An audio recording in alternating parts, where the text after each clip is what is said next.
Acho que ele falou sobre tudo que estava passando pela cabeça dele.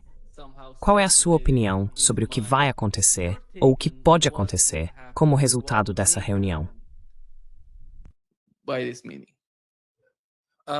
don't know. I think that the first meeting will not produce any Eu não sei. very Acho que a significant primeira reunião não vai produzir nenhum resultado muito significativo.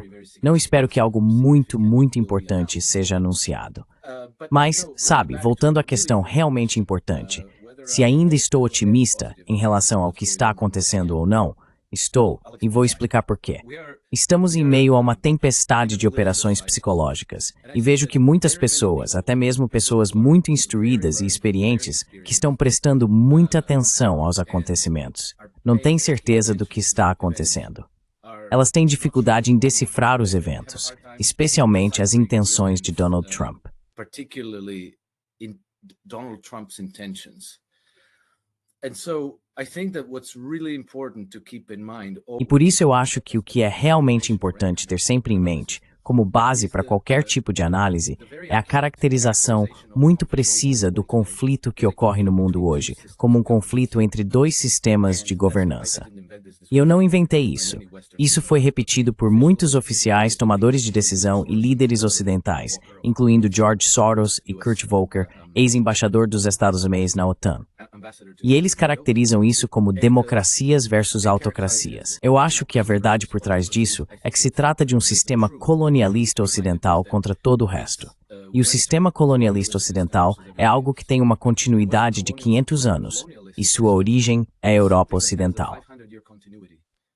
And its origin is Western Europe.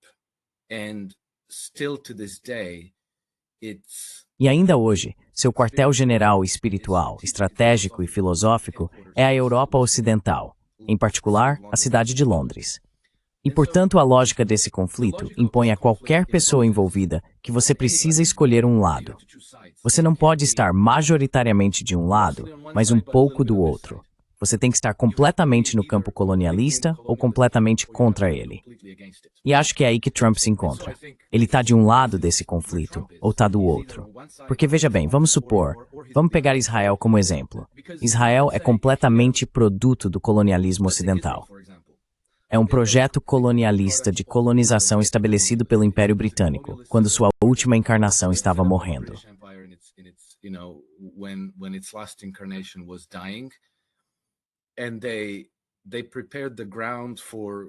E eles prepararam o terreno para a criação de Israel a partir da segunda metade do século XIX. Depois tivemos a Declaração Balfour, tivemos Sykes-Picot desenhando os mapas do Oriente Médio, a criação de nações artificiais.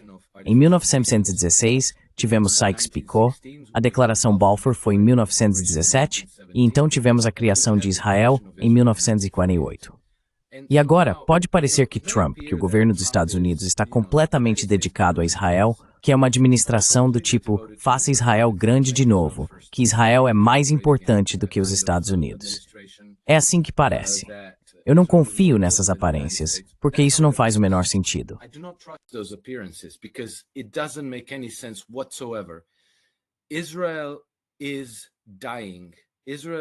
Israel está morrendo. Israel está no fim da linha. Lembre-se novamente de Henry Kissinger. Em 2012, ele disse, daqui a 10 anos não haverá mais Israel. E não é só o Henry Kissinger. Todas as 17 agências de inteligência dos Estados Unidos realizaram um grande estudo sobre a questão de Israel. E em 2012, publicaram um relatório de 82 páginas, que chegou a uma conclusão inequívoca, que os interesses de Israel e os interesses dos Estados Unidos são praticamente opostos, que isso não funciona. O motivo pelo qual eles mantêm a aparência de apoiar Israel é porque, internamente, existe um bloco eleitoral muito importante, muito poderoso e muito fanático dedicado a Israel. E você não pode ir contra eles. Você não pode enfrentá-los de frente e dizer, sabe de uma coisa? O seu precioso Israel, nós vamos simplesmente jogar no lixo.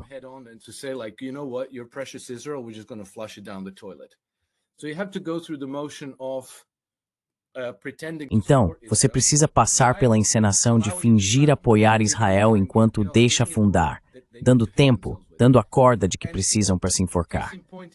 E o exemplo disso é exatamente o programa nuclear do Irã. E Trump, como você mostrou neste vídeo, Trump insistindo pela enésima vez que a palavra correta por que aconteceu foi que o programa nuclear foi obliterado. Por que ele está dizendo isso?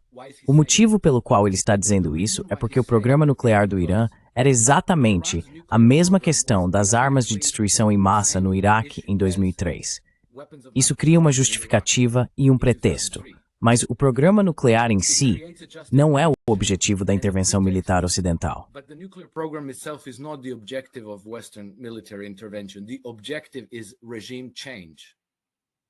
O objetivo é a mudança de regime. Trump não quer mudança de regime. Então ele está basicamente dizendo: eu eliminei sua justificativa para a guerra contra o Irã.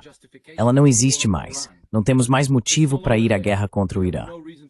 E assim tudo parou, depois de um ataque com mísseis, uma incursão de bombardeio e, em seguida, uma retaliação muito simbólica e muito educada por parte do Irã.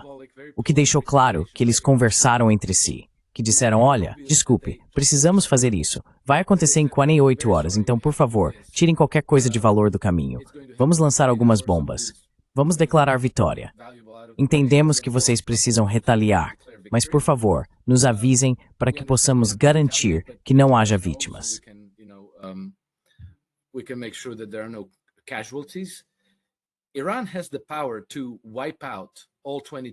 O Irã tem o poder de eliminar todas as 22 bases militares americanas no Oriente Médio e afundar seus porta-aviões. Eles não fizeram isso. Eles destruíram uma estação de radar no Catar, que foi um ataque muito preciso e eficaz, mas com aviso prévio para que todas as tropas pudessem ser retiradas do local e não houve vítimas. Certo, agora vamos para a Ucrânia e a próxima cúpula no Alasca. Está claro, desde 2016, que Trump quer melhorar as relações americanas com a Rússia. E essa é uma daquelas linhas de falha em que ou você quer trabalhar com os russos ou quer destruir a Rússia. Porque os impérios, o sistema colonialista de governança, não podem tolerar um rival.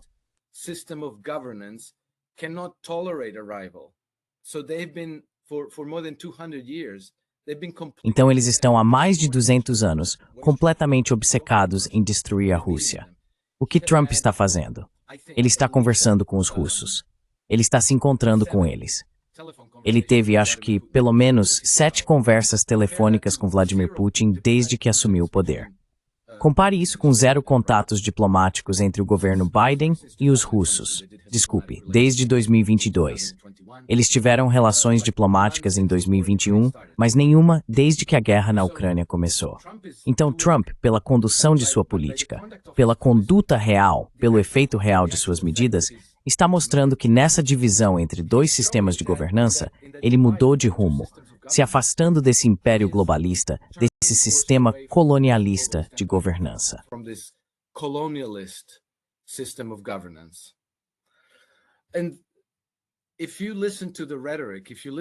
E se você prestar atenção à retórica, se ouvir as declarações dele para a imprensa, as declarações públicas, tudo parece muito confuso. Mas eu acho que isso faz parte da guerra psicológica.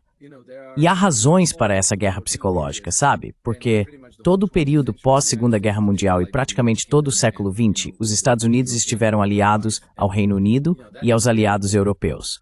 E isso ficou enraizado não só na mentalidade dos formuladores de políticas nos Estados Unidos, mas também no público. Virou um fato cultural.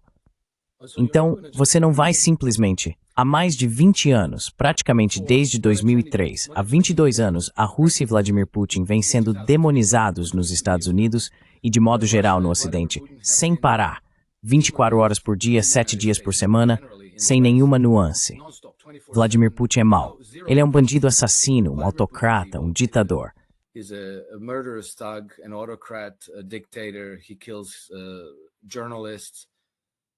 Ele mata jornalistas e por aí vai, e vai invadir a Europa, blá blá blá. Então, você sabe, o Trump não pode simplesmente dizer: ei, vou jogar todos os nossos aliados europeus, todas essas pessoas maravilhosas do Ocidente no lixo e vou fazer amizade com esse ditador maligno. Sabe, não funciona bem assim. Ele não pode fazer isso exatamente dessa forma. Então por isso você precisa de operações psicológicas, distração, engano. Veja, foi há pouquíssimo tempo que... 3 ou 4 semanas atrás, que ele estava dizendo o quanto estava decepcionado com Vladimir Putin. Mas agora, ele convidou Vladimir Putin para uma reunião no Alasca.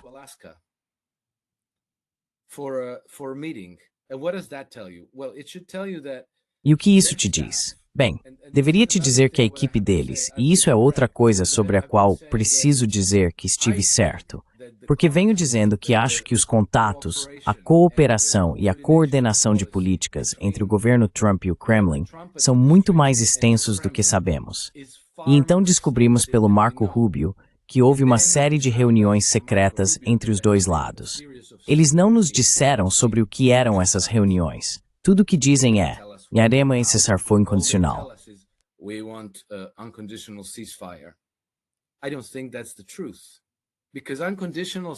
Eu não acho que isso seja verdade, porque um cessar-fogo incondicional é obviamente inaceitável para os russos. Sabe, isso vem acontecendo desde o início do governo Trump, com o General Kellogg, certo? Ele vem insistindo nisso. Temos que fazer os russos aceitarem um cessar-fogo incondicional. Isso seria como se você estivesse num ringue de boxe e estivesse espancando seu oponente, e então alguém dissesse: não, pare, temos que interromper a luta. Vamos continuar a luta daqui a um mês, mas agora você tem que parar. É claro que o lado que está ganhando não quer isso. Eles querem terminar a luta ali mesmo porque já estão vencendo.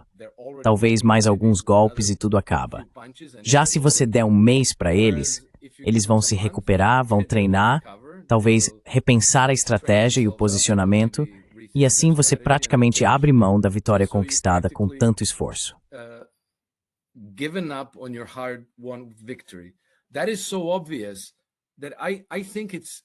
Isso é tão óbvio que acho impossível que pessoas do governo Trump, se tiverem cérebro, se tiverem um QI mediano, insistiriam em um cessar-fogo incondicional e fariam disso uma condição para negociar com os russos. Então, obviamente, o fato de continuarem falando sobre esse cessar-fogo incondicional é uma operação psicológica.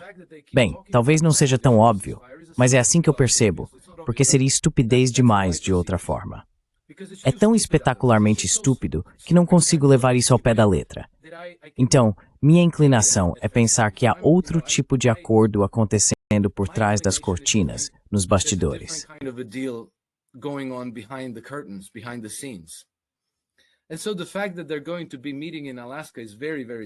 Portanto, o fato de eles se encontrarem no Alasca é muito, muito significativo.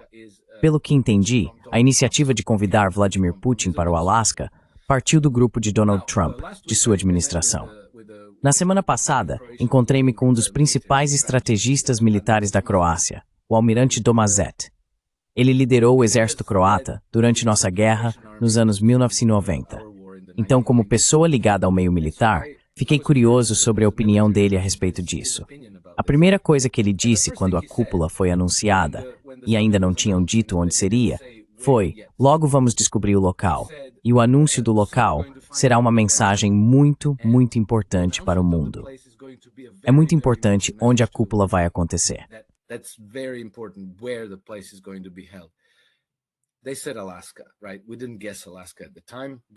Eles disseram Alasca, certo? Na época não pensamos em Alasca.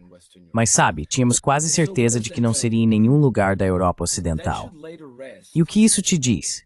Isso deveria acabar com todas aquelas narrativas de que as pessoas do governo Trump são burras, que não sabem o que estão fazendo ou que estão completamente perdidas. É caos. Também não acho que seja o caso, porque a escolha do Alasca é extremamente significativa, não só porque é onde os dois continentes se encontram, mas também porque Rússia e Estados Unidos realmente compartilham uma fronteira ali.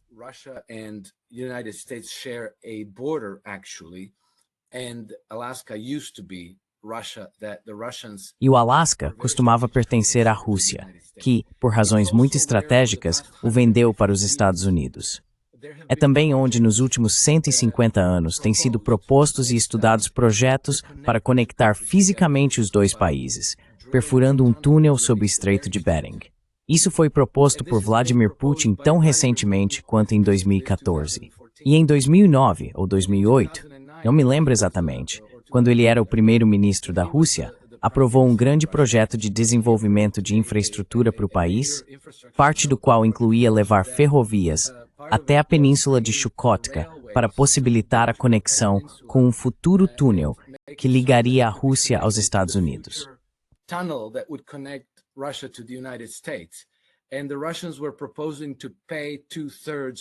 E os russos estavam propondo pagar 2/3 do custo de perfuração desse túnel. Parte do motivo para querer fazer isso não é apenas o desenvolvimento econômico, mas também acredito nas palavras do vice-presidente, não William Wallace, mas o vice-presidente de FDR, Henry Wallace, que disse que isso seria muito importante para consolidar o futuro da paz mundial. Sabe, conectar fisicamente as duas superpotências e fortalecer o comércio, a cooperação e o desenvolvimento econômico mútuo para que se comece a cultivar uma relação amistosa. Essa é a única coisa que o outro lado, certo? Novamente, estou voltando aos dois sistemas de governança.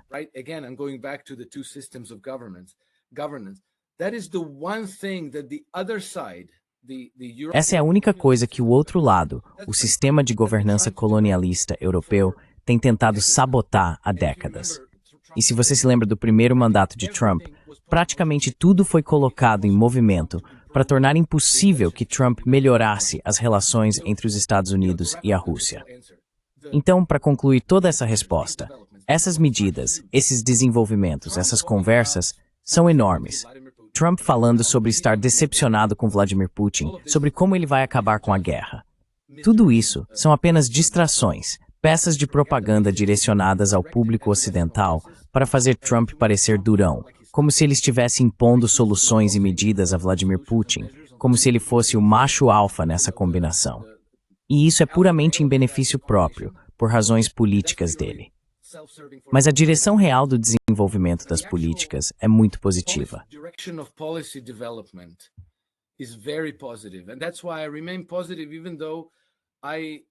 E é por isso que continuo otimista, mesmo reconhecendo que Trump está se comportando de maneira muito grosseira, que ele é quase vulgar na forma como fala sobre outras pessoas, outros países e assim por diante.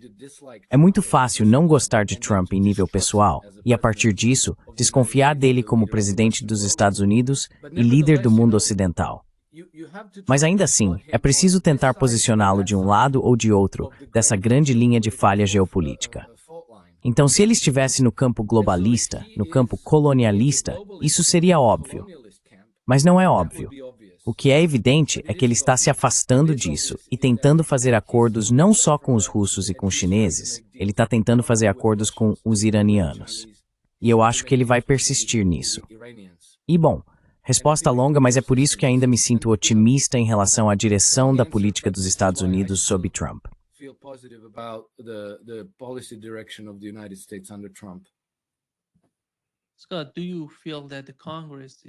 Scott, você acha que o Congresso está de alguma forma? Nós sabemos qual é a posição deles sobre a Ucrânia, considerando tudo isso, com as realidades do que está acontecendo na Ucrânia? Você entende se eles vão, não sei, se Donald Trump decidir, vamos supor que Donald Trump, depois dessa rodada de conversas entre as duas partes, os Estados Unidos e a Rússia, decida fazer algo diferente? Ele vai ter apoio do Congresso? Is he going to get support from the Congress? Não, o Congresso existe para conseguir votos. É só isso. E se eles estiverem fazendo algo que possa lhes render votos, eles vão apoiar. Se estiverem fazendo algo que não lhes traz votos, não vão apoiar. Não se trata de fazer a coisa certa. É puramente sobre ser reeleito. Escrevi um artigo sobre isso há algum tempo no meu Substack, sobre o papel da diáspora ucraniana na formulação das prioridades de política externa dos Estados Unidos em relação à Rússia e à Ucrânia. E eu explico o desenvolvimento, as 4 fases da imigração que levaram a diáspora a ser o que é, e como no início dos anos 1980 a facção Bandeira assumiu o controle e está dando as cartas, e que eles infiltraram as fileiras do governo dos Estados Unidos quase tão efetivamente quanto os israelenses. Almost as effectively as the Israelis have. E é assim que você consegue votos, porque eles fazem alianças. É como a AIPAC faz alianças com sionistas cristãos e outros. E então você sabe, os ucranianos também vão fazer alianças. Então, você vota em mim, eu voto em você. Você cria esse pacto de, sabe, agressão contra tudo que é contrário ao que eles consideram interesses ucranianos, interesses israelenses. E os políticos americanos ficam prisioneiros disso. Os russos não têm o equivalente. Os russos chegam com argumentos sólidos e lógicos, como vamos evitar uma terceira guerra mundial. Os russos têm uma grande cultura, mas para mostrar o quão poderoso é o lobby ucraniano, eles conseguem fazer com que eles conseguem obrigar as pessoas a sair e voluntariamente derramar vodka russa no valor de milhões de dólares.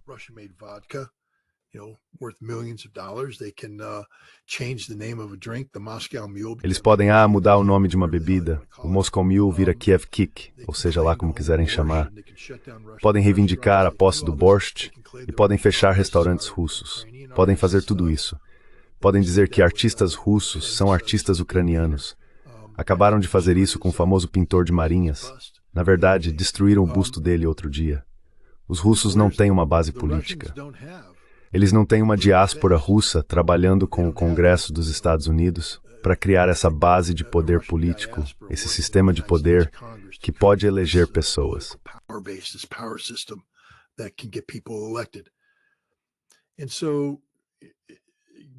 E então, considerando que o Congresso não iria agir para fazer a coisa certa, porque a única coisa certa no Congresso é conseguir votos, e neste momento, os ucranianos têm influência sobre os mecanismos que geram votos, eles cooptaram organizações patrióticas americanas, organizações religiosas americanas, de modo que todo mundo tem uma bandeirinha da Ucrânia no perfil das redes sociais e acha que Slava Ukraini é algo bom de se dizer. E assim que você diz, olha, o Vladimir Putin é o líder mundial mais inteligente e preparado hoje, você já é chamado de fantoche do Putin. Eles têm sua fazenda de bots para te atacar. Então não, se você está esperando que o Congresso faça a coisa certa, vai esperar para sempre. If you're waiting for Congress to do the right thing, you're going to wait forever. Isso seria extremamente problemático, porque se eles não conseguirem levar isso ao Congresso para ser assinado, qualquer tipo de acordo, qualquer tipo de entendimento, acho que o Irã teve o mesmo problema. Lembramos do JCPOA, e isso viria à mente dos russos. O que isso significa? A assinatura do presidente dos Estados Unidos? O que ela significa quando ele não está mais lá?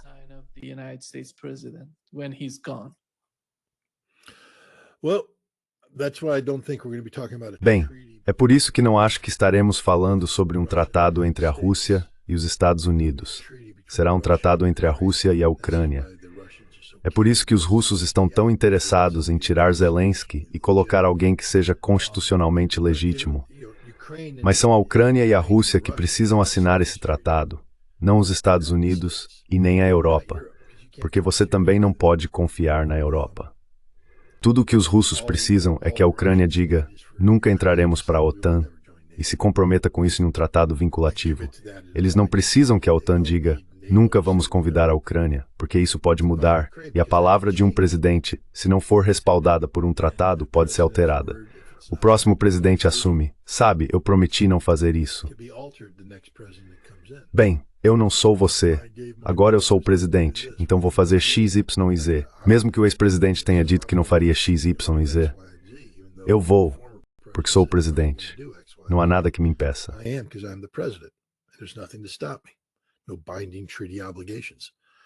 Nenhuma obrigação vinculativa de tratado. E se houvesse, simplesmente iríamos ao Congresso e diríamos que estamos saindo do tratado. Então sim, o estado atual da política interna americana é tal que criou uma paralisia na política externa e na segurança nacional, porque estamos lidando com um presidente que só vai estar no cargo por mais 3 anos. E tudo o que ele faz pode ser revertido por ordem executiva. Quero dizer, da mesma forma que ele reverteu as decisões de Trump, ele também será revertido. E aí acabamos ficando nesse vai e vem o tempo todo.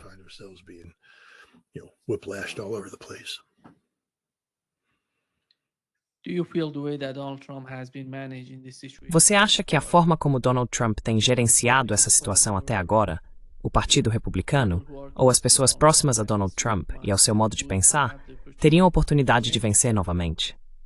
Eles estão falando sobre J.D. Vance. J.D. Vance simplesmente desapareceu do cenário. Ninguém sabe o que está acontecendo. Sabemos que ele tem suas limitações, ele não é tão poderoso dentro da Constituição dos Estados Unidos. Tudo depende do presidente dos Estados Unidos lhe conceder algum tipo de poder. Mas ninguém vê isso vindo de Donald Trump. E como isso vai influenciar as coisas? And how is that going to influence? First of all, I think one of the reasons why J.D. Vance is laying low right Antes de tudo, acho que um dos motivos pelos quais J.D. Vance está mantendo um perfil discreto agora é por causa da polêmica envolvendo Epstein. Ele não quer, e acho que Trump também não quer, que isso respingue nele. Então você mantém o vice-presidente fora dessas questões, embora eu acho que está acontecendo uma reunião agora com J.D. Vance sobre liberar as transcrições ou as gravações da reunião mais recente entre o vice-procurador-geral federal dos Estados Unidos e, você sabe, Ghislaine Maxwell. Então vai saber? Mas sim, J.D. Vance sempre teria que enfrentar uma batalha difícil para tentar se tornar relevante sob Donald Trump. Donald Trump é um narcisista. Ele é o único que importa. Donald Trump não compartilha poder. Donald Trump não delega. Donald Trump doesn't delegate.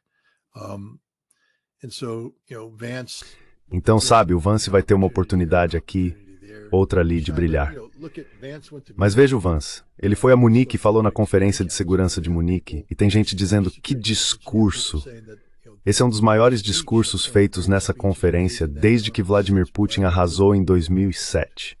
Normalmente um presidente diria, meu vice-presidente foi lá e mandou muito bem, estou muito orgulhoso. O Trump é assim, você não pode brilhar mais do que esta estrela. Então vamos te trazer de volta, vamos apagar sua luz, você não vai mais sair para brincar.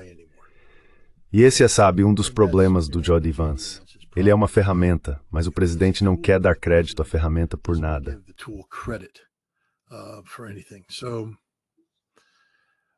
Vamos ver. Quero dizer, a única boa notícia, do ponto de vista do Trump, é que os democratas são tão terríveis que mesmo em um ambiente onde deveriam estar prosperando, ganhando pontos, votos e tendo suas vozes ouvidas, eles ainda estão perdendo popularidade porque são simplesmente ruins assim. Eles são tão ruins que estão perdendo popularidade em um ritmo maior do que Donald Trump, que já é muito ruim.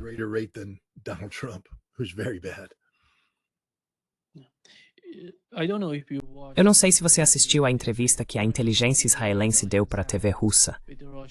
Ele estava falando sobre as ligações entre os presidentes dos Estados Unidos e Epstein, e um caso semelhante ao de Epstein. Scott, é impressionante. Do jeito que ele está descrevendo a situação, com base no que ele disse, existe uma facção de extrema-direita em Israel que controla tudo. Todos esses espiões, todas essas ferramentas nos Estados Unidos e em Israel estão sendo usadas contra qualquer pessoa, tanto em Israel quanto nos Estados Unidos.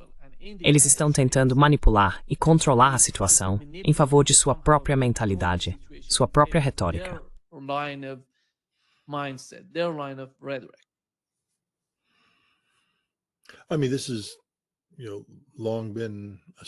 Quero dizer, isso já foi assunto de especulação há muito tempo. A questão sobre Ben Menashe é que ele não tem experiência direta nisso. Ele é tão qualificado quanto eu ou você nesse assunto. Ele está apenas transmitindo o que acredita que está acontecendo. Ele não comandou essa operação. Ele não dirigiu isso. Ele não sabe se há algum produto dessas operações. O que eu realmente gostaria que Ben Menashe dissesse é: então lá estava eu na Cúria, na nossa reunião, e perguntei, como está indo a Operação Epstein? Quem conseguimos pegar hoje? Aquele George W. Bush está nos causando alguns problemas com os assentamentos. Alguém conseguiu fazer ele mexer com uma garota de 14 anos? Temos isso gravado? Ótimo. Faça a ligação. Ele não pode dizer isso.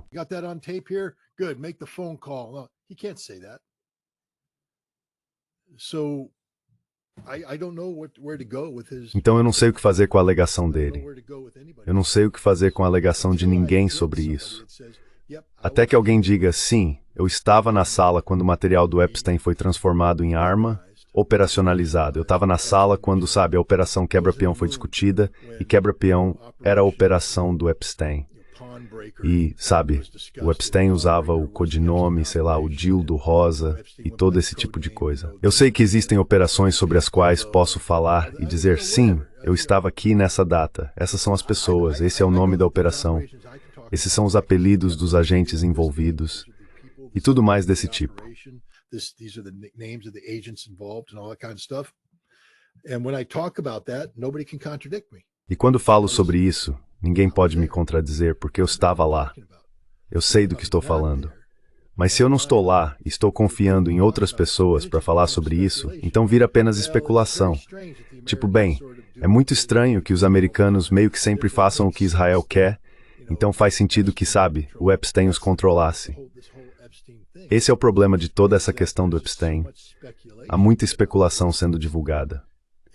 Parte faz sentido, mas sabe, eu não posso sair por aí acreditando no que qualquer um diz quando a pessoa não estava na sala, no briefing, quando os fatos indiscutíveis foram apresentados.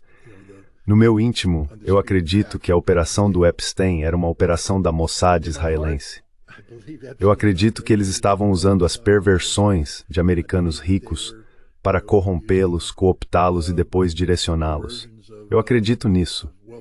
Mas não posso dizer que é um fato. Não posso dizer que é real. Não posso dizer que sei que Stragiurge Perguai. I can't say it's real. I can't say I know this to be true because I don't.